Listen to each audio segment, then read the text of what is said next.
नमस्कार सहकारी मित्रांनो, माझ्या यूट्यूब चॅनलला आपल्या सर्वांचं पुनश्च एकदा हार्दिक स्वागत आहे।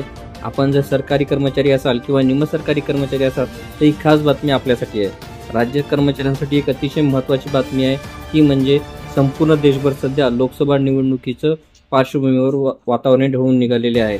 सध्या प्रत्येक जण आपापल्या परीने निवडणुकीची तयारी करत आहे। दरम्यान लोकसभा निवडणुकीच्या मतदानाला 19 एप्रिलला सुरुवात होणार आहे।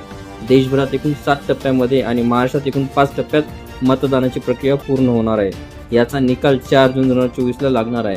दरम्यान लोकसभा निवडणुकीचा निकाल जाहीर झाल्यानंतर केंद्रात नवीन सरकार स्थापन झाल्यानंतर महाराष्ट्रातील राज्य कर्मचाऱ्यांची अति महत्त्वाचे निर्णय घेतले जाणार असा दावा मीडिया रिपोर्टमध्ये केला जात आहे।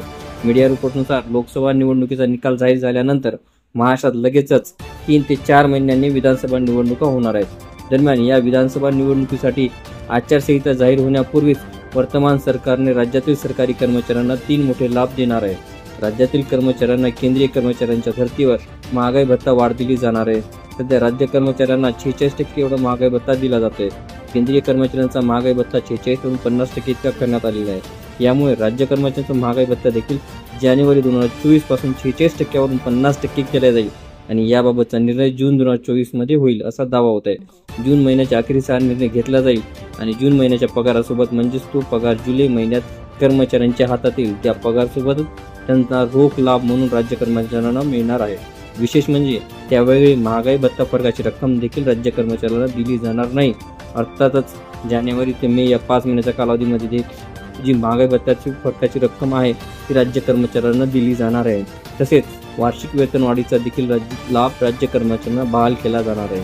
याशिवाय मीडिया रिपोर्टमध्ये राज्य कर्मचाऱ्यांची सेवानिवृत्तीची वेळ वाढवण्याबाबत देखील वर्तमान सरकारने सकारात्मक असून याबाबतचा निर्णय लोकसभा निवडणुकीनंतर घेतला जाऊ शकतो।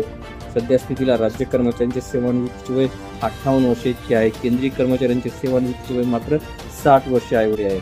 यामुळे राज्य कर्मचाऱ्यांची सेवानिवृत्तीची वय आणखी 2 वर्षांनी वाढली पाहिजे अशी मागणी कर्मचाऱ्यांच्या माध्यमातून सातत्याने होत आहे। विशेष म्हणजे सध्याचे सरकार या मागणी संदर्भात सकारात्मक असून लवकरच याबाबत अधिकृत निर्णय घेतला जाईल अशी आपल्या सर्व कर्मचाऱ्यांना वाटत आहे।